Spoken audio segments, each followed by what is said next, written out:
एक छोटे से गांव में, जो घने जंगलों और कोहरे से ढके पहाड़ों के बीच छिपा हुआ था, एक अनाथ लड़का रहता था जिसका नाम आरव था।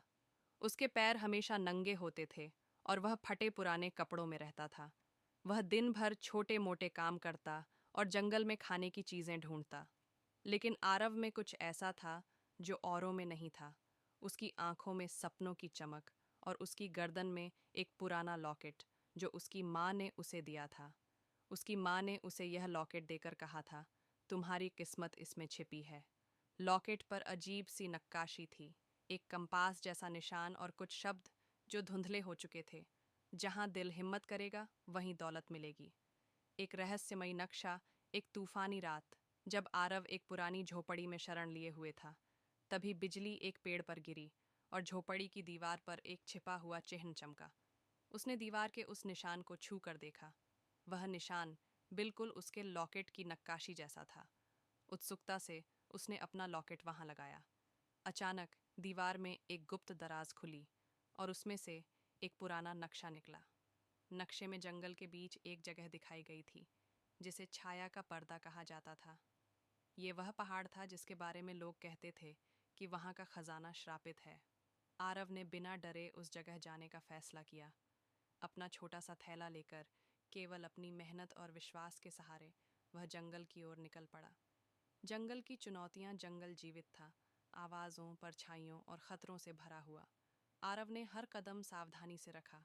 एक रात, जब वह एक पेड़ के नीचे सो रहा था, तभी पास से एक डरावनी दहाड़ सुनाई दी। उसने देखा कि एक बाघ उसकी तरफ बढ़ रहा था। आरव ने पास की एक कमज़ोर रस्सी के पुल को देखा और बिना समय गंवाए उस पर दौड़ पड़ा। बाघ पुल के किनारे पर रुक गया और आरव की जान बच गई। आगे बढ़ते हुए उसे एक झील मिली। झील का पानी चांदनी में अजीब ढंग से चमक रहा था। प्यास से परेशान आरव पानी पीने झुका, लेकिन जैसे ही उसने पानी में अपनी परछाई देखी, उसे वहां दूसरी अजीब सी परछाई दिखी। एक धीमी आवाज गूंजी, सिर्फ वही पास करेगा जो हिम्मत दिखाएगा। आरव ने हिम्मत जुटाई और लॉकेट को झील में डुबो दिया। पानी में लहरें उठीं और झील के बीच एक रास्ता खुल गया। वह रास्ता उसे छाया के पर्दे के पास ले गया। खजाने की गुफा। कई दिनों की मुश्किलों के बाद आरव आखिरकार पहाड़ के पास पहुंचा। वहां एक बड़ा पत्थर का दरवाजा था जिस पर वही नक्काशी बनी थी जो उसके लॉकेट पर थी। जैसे ही उसने लॉकेट को दरवाजे के निशान पर रखा, दरवाजा जोर से गड़गड़ाया और खुल गया। अंदर का नज़ारा देखकर आरव की आंखें चौंधिया गईं। वहां सोने के सिक्कों के ढेर, कीमती गहने और पुराने खजाने भरे पड़े थे। लेकिन सबसे बीच में एक चमकती हुई क्रिस्टल बॉल रखी थी।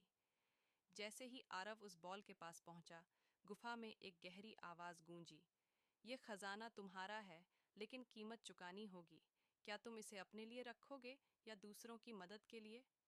आरव ने कुछ पल सोचा। उसकी आंखों में अपने गांव के गरीब और भूखे लोगों के चेहरे घूम गए। उसने जवाब दिया, मैं इसे दूसरों की मदद के लिए इस्तेमाल करूंगा। तुरंत खजाना गायब होने लगा और उसके सामने सिर्फ एक सुनहरा सिक्का रह गया। सच्चा खजाना निराश होकर आरव गांव वापस लौट आया। उसने वह सिक्का एक व्यापारी को दिया जिसने वादा किया कि वह इसे गांव के लिए उपयोग करेगा। अगली सुबह वह सिक्का अचानक कई सिक्कों में बदल गया। यह देखकर लोग हैरान रह गए। आरव ने उन सिक्कों का उपयोग गांव में स्कूल, अस्पताल और घर बनाने के लिए किया। धीरे धीरे गांव समृद्ध हो गया। आरव ने महसूस किया कि असली खजाना सोने और चांदी में नहीं, बल्कि दूसरों की मदद करने में है। उसका लॉकेट अब फीका हो गया था, लेकिन वह उसके दिल में हमेशा के लिए एक यादगार निशानी बन गया। आरव, जो कभी गरीब था, अब एक प्रेरणा बन गया। लोग उसे उस लड़के के रूप में याद करते थे जिसने खुद की मेहनत और साहस से न केवल अपना, बल्कि पूरे गांव का जीवन बदल दिया।